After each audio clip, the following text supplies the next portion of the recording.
iPad? All right. Good job. You got it. What if I told you that you could live in a world where you were happy, you had most of the things that you needed and wanted on a daily basis, you were relaxed, in other words, you didn't feel overly stressed all the time, and you were engaged. You had something meaningful and enjoyable to work on during your days. I bet you would say, yeah, being happy, relaxed, and engaged sounds like a good life to me. That's the life I would want. And in fact, that is the kind of life that many of us are pursuing for ourselves and others on a daily basis. Everything we do at Upstate Caring Partners for our services with people with intellectual and developmental disabilities is focused towards creating a world where they have a chance to be happy, relaxed, and engaged. One of the ways that we do this is to create a higher quality of life for individuals by teaching them practical skills that they will need to be happy and joyful in the world. Skills that support joyful participation in their own interest. Skills that help build meaningful connections to their environment. Skills that help them connect to their families, their caregivers, and in the communities in which they live. When we do this, when we get individuals to a place where they're happy, relaxed, and engaged, we find that most of the time they begin to open up. They begin to want to expand their world, learn new things, and to grow as individuals. Most importantly, they learn to be empowered.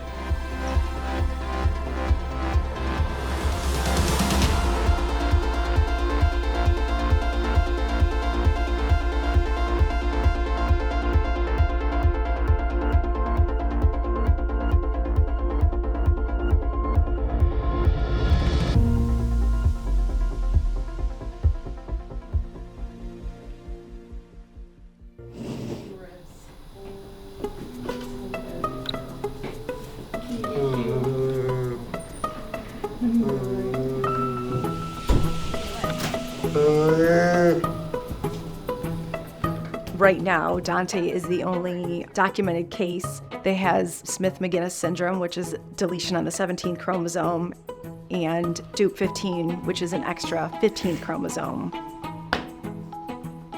I knew he had intrauterine growth restriction before he was born. Because of this, it led to hypotonia, which was low muscle tone.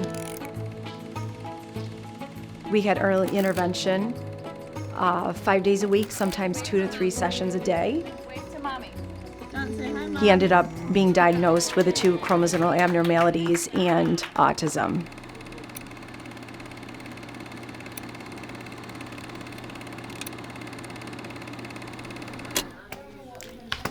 Pretty special. Wait. It was very challenging a lot of the times. He's pre-verbal, so he doesn't communicate at all verbally. I told you there.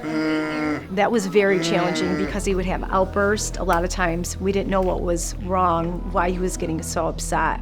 I went to world-renowned doctors with him. I traveled all over the United States going to conferences. I really tried to educate myself, and I actually previously looked at 2 other schools, which Dante got denied from both of them.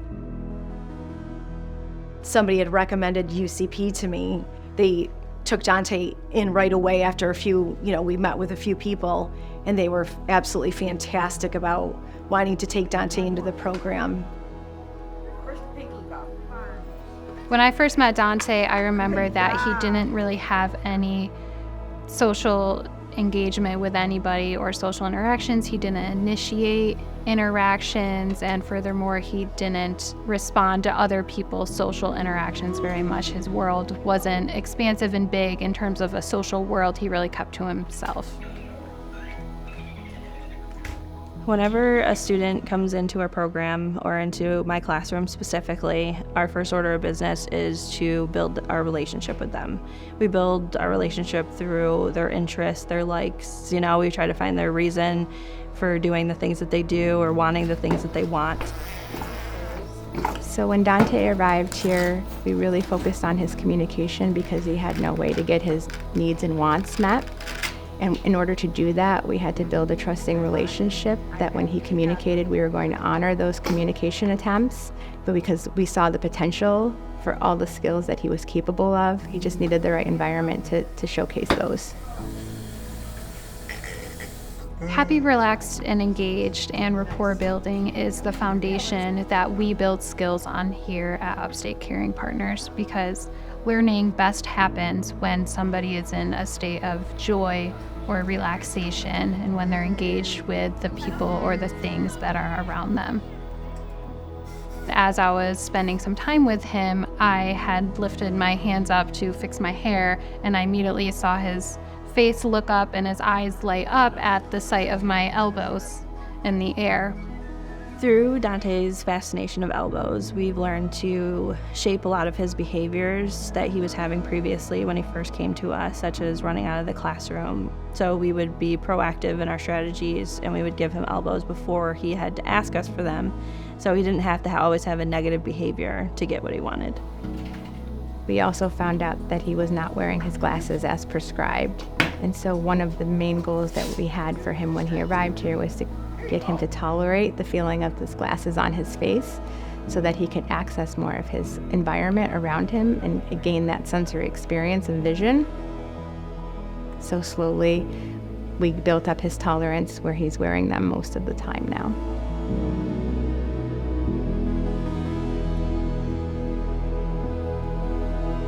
UCP has opened up Dante's world.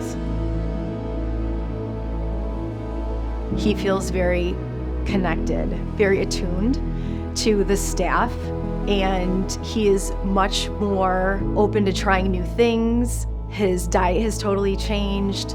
He is very motivated by the people that help to educate him and to his peers in the classroom.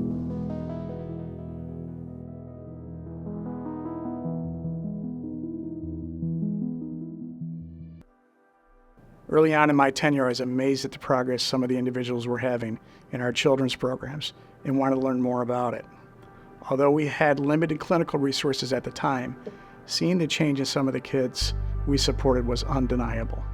The UCP clinical team, led by Dr. Eric Jacobson, and our leading consultant, Dr. Hanley, were presenting our children's model at a local college, and thankfully in layman's terms that I could understand.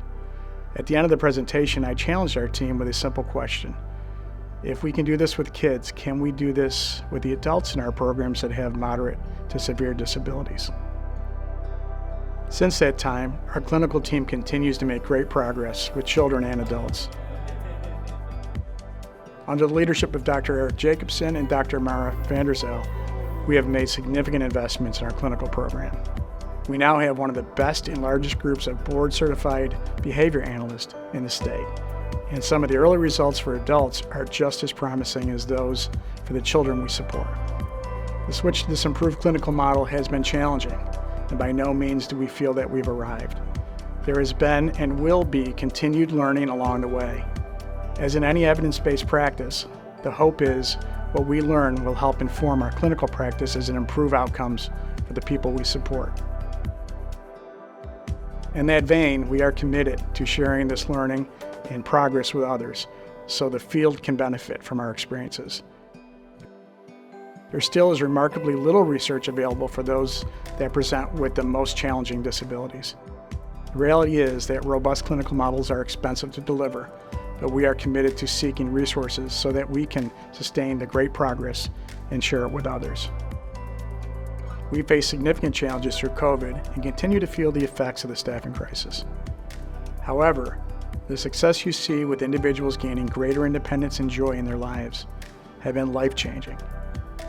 Through sharing resources and successes with partners in the community, such as hospitals and other caregiving organizations, our team and approach has proven its value.